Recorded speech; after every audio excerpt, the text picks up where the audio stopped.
This is Mr. Anderson for Kellogg Community College. We're going to be doing a little bit of Math 121 Intermediate Algebra in Chapter 3, Section 2, solving by using substitution or elimination. Today we're going to take a look at two ways to solve without graphing, whether two lines are going to cross, whether they're not going to cross, or whether they're just basically the same line written in different forms. So, like we said in the previous section, we're going to have one of three results. You're going to have crisscrossing lines, you're going to have parallel lines, or you're going to have two lines that overlap that look like one line. So what we're going to have is when we should use substitution and when we should use elimination. Now, the when and why we should use our substitution depends on what the problem is given. Notice in this problem, I've got one of my variables all by itself. This is the letter y. In that case, we should use substitution when the one variable is all by itself. And the process looks like this. You take your 2x minus your 3y equals negative 13, and you plug your y that's equal to this into this equation. So now I have 2x minus 3 times 2x plus 7 is equal to negative 13. So I got 2x minus 6x minus 21. Be very careful when distributing that negative 3, so that's negative 3 times these 7 is equal to negative 13. Then we do some simplification. 2x minus 6x is negative 4x, and I'm going to add the 21 to both sides, and 21 here and 21 here. This simplifies to 0. This is going to simplify to a positive 8. And it's positive 8 when you take the 21 and subtract the 13, or any which way you did that in your head. Divide both sides by negative 4, and your answer becomes x is equal to negative 2. We go back up to our equation now. We've got to find the second place, and my suggestion would be to plug that negative 2 in for this x right here. So to find my y value, I'm going to go y is equal to 2 times negative 2 plus 7. In repeating, I'm just taking my x and plugging it back into that equation, so y is equal to negative 4 plus 7. Y is going to be equal to 3, so my answer is going to be negative 2 comma 3. And this is one of those situations where the two lines cross at that point.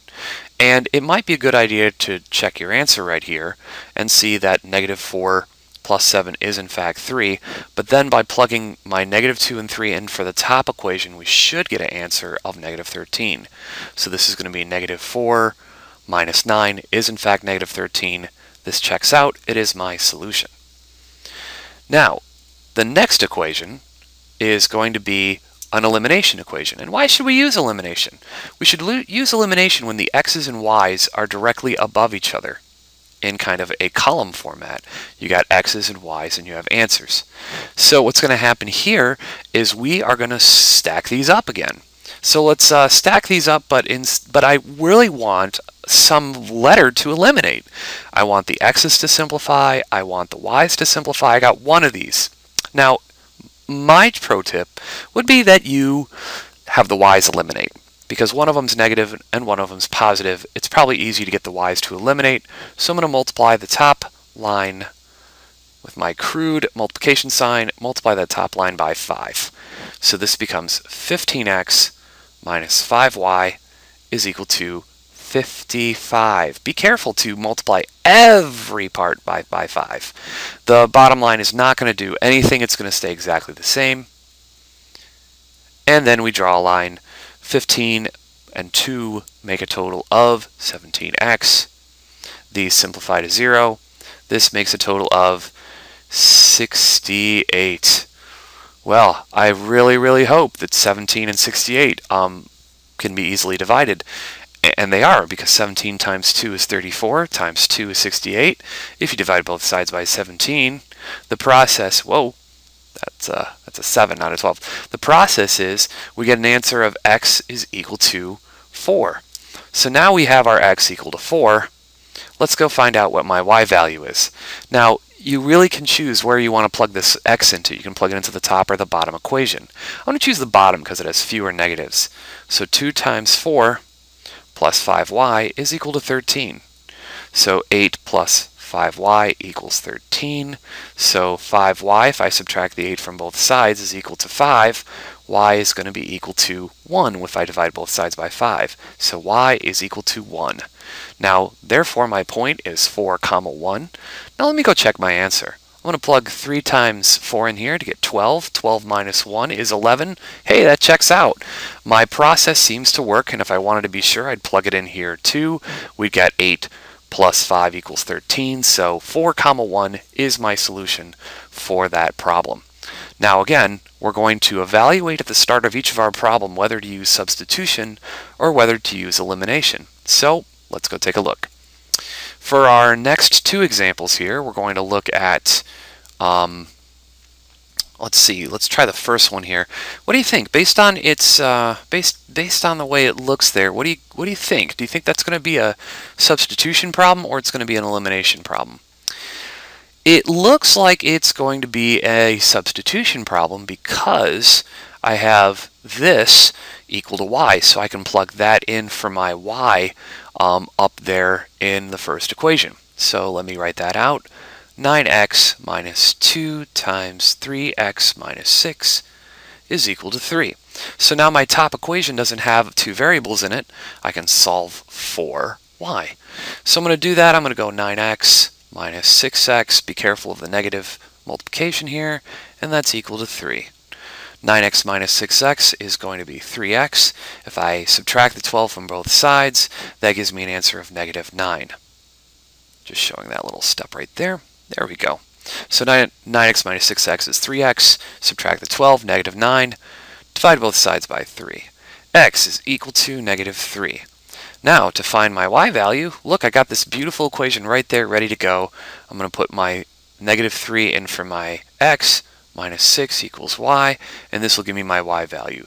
Negative 9 minus 6 equals y, so I'm going to have an answer of negative 15 is equal to y, which is pretty good. Now to check on this, I could plug this back into my top equation right here, and I'd have negative 27 plus 30 gives me positive 3. My answer checks out. Negative 3, comma, negative 15. Check. For the fourth problem, we are going to look at, let's see, which method should I choose? It looks like here I've got some x's, and it looks like for here I got some y's. They're stacked on top of each other. Therefore, this problem looks like I will be running into elimination. I'm going to do that because I want the y's to cancel out or simplify to 0 because they are opposites already. Now you may need a calculator for this because the numbers are going to get kind of big as I multiply the top line by 8 and the bottom line by 7. This is going to feel like getting common denominators, but in fact we're getting a common multiple of 56 for these. So this is going to be 40x minus 56y is equal to negative 128. Down here, if I multiply by 7, I got 14x plus 56y, you can see where these will eliminate to 0, is equal to 182. Whoops, I wrote a 6, but I mean a 2. There we go. That's 182. Sorry for the little smudge there. Okay, I'm going to add these up. 40 and 14 is going to make 54x. Those make 0. Now again, this is negative 128 plus 182. Again, sorry for the little smudge there. And that will make a total of 54. My x is going to be equal to 1. Now I can plug that 1 into either the top or the bottom equation to figure out what my y value is. We'll plug it into the bottom. And so this makes 2 times 1 plus 8y is equal to 26. If I put the 2 there, plus 8y is equal to 26. Subtract my 2 from both sides. 8y is equal to 24. Dividing both sides by 8 gives me an answer of 3. Y is equal to 3. So I've got an answer of 1, 3. And there's my solution. I can plug it into the top equation just to check my answer right there, and I'll get 5 minus 21 is equal to negative 16. And that's true. 5 minus 21 is negative 16. So there's my solution. Well, we got 2 more to go here. Let's see how we do. All right, moving down to the bottom here. Okay. That looks good here. All right, so what do you guys think? Substitution or elimination on this one? Yeah, let's do substitution. So I'm going to plug this in for my x right there. I'm going to plug that in right there. So now I get 4x, or sorry, just I'm going to get, sorry about that. I'm just going to get 4 minus 2y plus 2y is equal to 6. Do some simplification. Those simplify out and I got 4 equals 6? What? What just happened there? I just eliminated all of my variables and I got 4 equals 6. Well, this is a problem because 4 is definitely not equal to 6. And when you have a situation where 4 is not equal to 6, or this is a false statement, you're going to have parallel lines.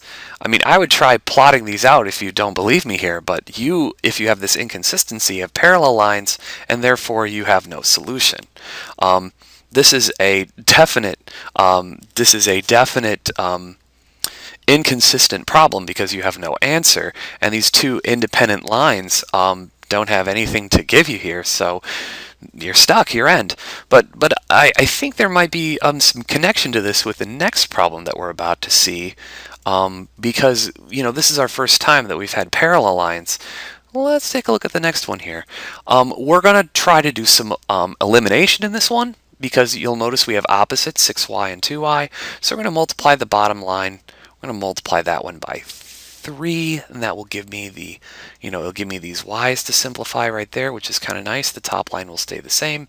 So now I've got 12x minus 6y equals negative 15.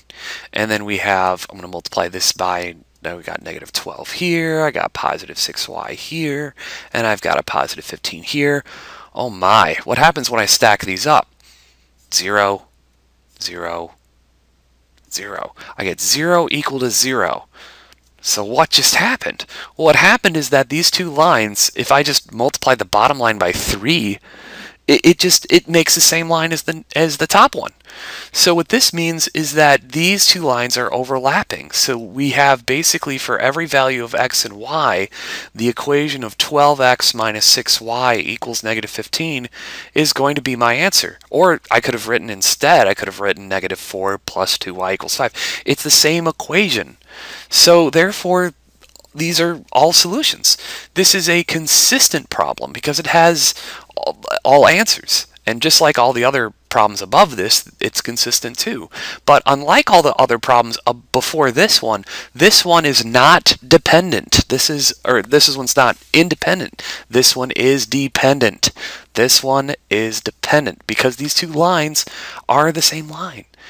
So yeah, just I would strongly suggest doing the homework and asking questions because even in the short 6 examples that I just gave in this worksheet, there are so many more you can do. And please, this is kind of an art, so put the pen to the paper and get some work done, and then email me with questions. Thank you.